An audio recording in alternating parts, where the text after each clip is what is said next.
Hey y'all, so this will be part 2 to the message I just released, marriage, perversion, and exposure.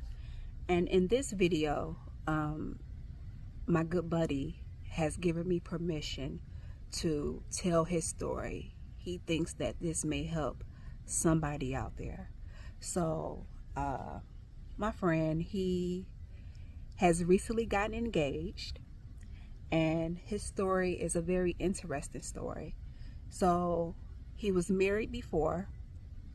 The marriage didn't last long. He says that he knew that she was not ordained for his life. He knew that he was not supposed to get married to her. But the reason why he proposed and married her is because she became pregnant, and he grew up in God, so he wanted to do things the right way and get married. Well, they were married very briefly, and they ended up getting a divorce because she was still trying to operate separately instead of being one. So without going deep into detail about that, he was married before and he divorced. Okay. Then he admitted that he was a prodigal son. He was out here living his life, doing what he wanted to do, drinking, partying, woman to woman, living his life. And I thought that was very interesting that he admitted it. But he was like, yeah, I know, I was a prodigal son. So he was in another relationship with this woman for X amount of years. They ended up breaking up, and they ended up coming back together some years later. Well, he ended up proposing to her because he thought, okay, it's separated, it was brought back together. Maybe this was God, but it was not. Again, I think I've said it in a video before that, God will often send the counterfeit before the real thing. His ex-fiance was indeed a counterfeit, mind you. Again, they were in a relationship before. They broke up, got back together. He thought that this was the real deal. Like, sometimes God will have people together. Well, sometimes people will be in a relationship. They break up for whatever reason. And we have the worldly saying that if it's God, if we come back together, that means this was of God and we were meant to be together. But that is not true. That is worldly foolishness. That is not always the case. Sometimes it is, but that is not always the case. A lot of times those are actually counterfeits. And in this case, that woman was indeed the counterfeit. So as I was talking to him, I realized that he was one of the people that got engaged in 2022. While I'm hearing the wedding bells, thinking I'm getting ready to get married and get engaged and all this and that without a man in sight, he actually was one of the people that got engaged in 2022. Anyway, long story short, as they got close to the wedding, I knew something wasn't right. I knew he was getting ready to make a mistake, but it wasn't my place to say anything. Like, we're really good buddies. We call each other buddies. We're really good friends. We're really good buddies. But at that time, I was still wrestling with, do I tell what I see? Do I tell what I feel? This is my friend. I do care for him deeply. Do I reveal these things to him? But it gets better. So about 2 weeks before the wedding, I had a dream. And in the dream, I had on the dress that I had bought for his wedding. It was a room full of a lot of people, because a lot of people knew that he was getting ready to get married. Everybody was excited that he was getting ready to get married. But if I were to be completely honest, people also were concerned because his appearance has started to change leading up to his marriage. My buddy is a very happy-go-lucky, a very jolly guy, a very friendly guy. He's healthy. and he lost a lot of weight, and he did not look like himself. Again, I have permission to tell this story because he thinks that this will help somebody out there. So he did not look like himself, and he knew it, and everybody else around him saw it too, but they really wasn't saying anything. They probably were talking behind his back. You know how people do. You know how we do. We talk behind people's back and not necessarily bring it to him. And so again, this dream, it was full of people. I was sitting in the third row in this dream. I saw his nephew walk past me, and then in the dream it showed the front of the altar, and it was nobody there. And I woke up from the dream. I said, oh, he's not getting married. This marriage is not about to happen. And so I went to work, and it probably took me a couple of days before I told him the dream, because I didn't want to reveal something like this to him, especially he's getting ready to get married. So how do I say this to him? God is so good. Again, watchmen, it is our job to reveal. It doesn't matter how uncomfortable it is. It is our job to reveal. So anyway, I think it took me about 2 or 3 days before I decided to say something to him. And I sat down at the table with him, and I'm like, what's up? And he's shaking his head, and I said, well, I have something to tell you, and I don't know how to tell you this, but I'ma just say it. He like spit it out. I told him the dream, and he looked at me. I don't remember what we said after I told him the dream, but I just remember him looking at me. And I remember looking at him. I was so scared to tell him this dream. And I want to say a few days after that, I got a text message as I was on my way to the cleaners to get the very dress that I had bought for his wedding. I had to put it in the cleaners to get altered. As I was going to the cleaners to get my dress, it was like 9 o'clock in the morning, 9:30 in the morning.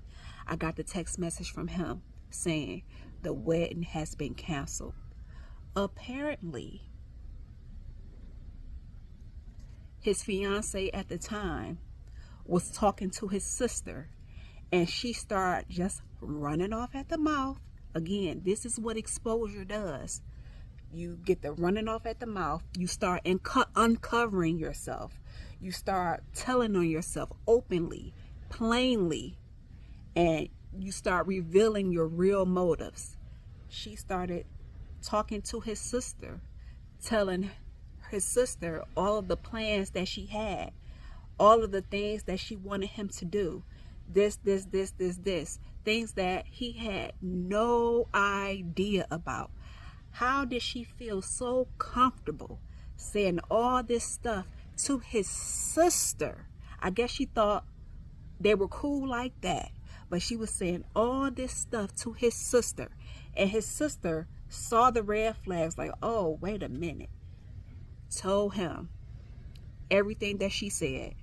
And I guess he was like, it was so much, I can't remember what she had said to his sister, but it was so much stuff that made him cancel the wedding. He had to cancel the wedding from the stuff that she was revealing to his sister. Mind you, she thinking it's all good. She thinking this my home girl. We friends, we cool. So I'm just kicking it with you. I'm just talking to you. Yeah, I'm getting ready to get married to your brother. But yeah, this, running off at the mouth, not even realizing what she's saying. God is so good. He will have you expose yourself, and you don't even realize what you're doing because you're talking too much. Exposure. Now, 3 years later, he has just gotten engaged. Now, he has a wonderful, beautiful, great spirit of a girlfriend, now fiance. Now, again, in the video prior to this, I was wrestling back and forth in my mind about releasing the video about marriage and exposure, because I was thinking about it all weekend. I actually, again, did a video over the weekend and deleted it. And as I was at work, I was wrestling in my mind. And as I was walking down the aisle at work, he came up to me. Come with me, I have something to show you. So I go to my area and he walked me over there to his girlfriend. And I'm looking like what? And he was like, show her. She took off the ring. Took off her gloves, showed me her hand. When I tell you, my mouth dropped. My mouth dropped, okay? I couldn't believe it. I'm so happy for him. I'm so happy for them, because I've been talking to him for years. Like, listen, you need you a good woman. You are a husband. You are a good man. You need your good woman. You need your good thing. It's not meant for you to be alone, because he used to always say, Lise, I'm never getting married. I'm never getting married again. After all I've been through, I'm never getting married. I'm never gonna commit to a woman again. I've been through too much, Lise. I've been through too much, Lise. I understand what you're talking about, Lise. I'm never getting married again. This is what this man has told me over the last couple of years. Yes, he was hurt, and yes, he needed to take some time to heal. But God is so good. Marriage is on God's heart. God took his son, who admittingly says that he was a prodigal son, and he was a prodigal son. And look at him, he's molding him, he's shaping him, he's training him, and he brought that good woman into his life. And now he's about to be married. Like, I told him some things off camera, like, you know what you have to do, you know what you need to do. The word says that he who finds a wife finds a good thing and obtains favor from the Lord. This is your favor. The woman that you had before her, she was the counterfeit. No disrespect to her. She was the counterfeit. Oftentimes, the enemy will send the counterfeit disguised as the real thing. But God will break it up. With his goodness, his grace, and his mercy, he will break it up 9 times out of 10 with exposure. So y'all, I don't want to make this video too long.